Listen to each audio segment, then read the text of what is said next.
Carlton, how did you know that Maggie had dementia? What were the signs?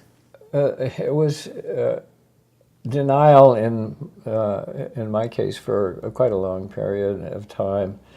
I would say the whole thing started almost 10 years, and the last 5 years were not as, were more obvious, and the last 3 years, more and more until 2 years and then 1 year.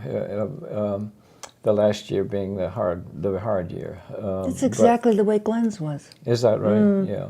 And she gave up the thing she loved the most, which was helping one of the local school teachers in a reading program at the elementary school, first graders. And she gave that up one day. And then not too long after that, she was a very active member of her church, and she helped count the money every Sunday morning after the collection. And one day she came home and said that she had to give that up because she was making mistakes, and they couldn't do that. That was another thing that she gave up. And I think the most final thing was when she gave up doing our checkbook, and she did the bookkeeping for a local doctor.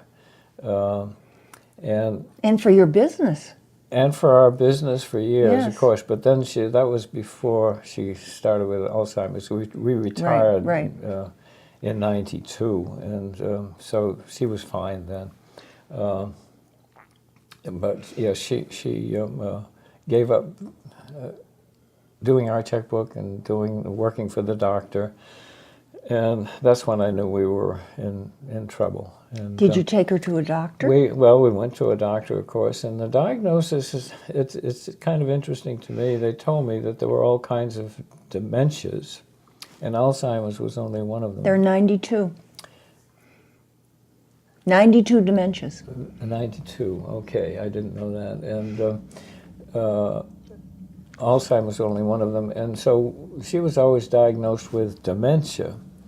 And it wasn't really until towards the very end that they changed the diagnosis and actually considered it Alzheimer's. And her death certificate said Alzheimer's on it. And she was 3 years of the bad, the really The last getting 3 hard. years were hard.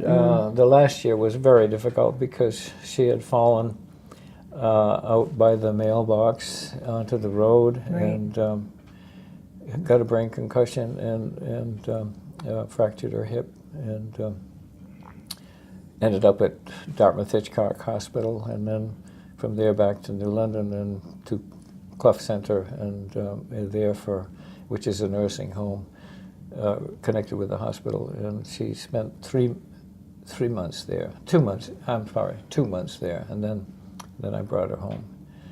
She was home for many months. But then she got an infection. This is another thing that happens with women, not with men. At least I think. And No, men get bladder infections too. do they? Okay, all right.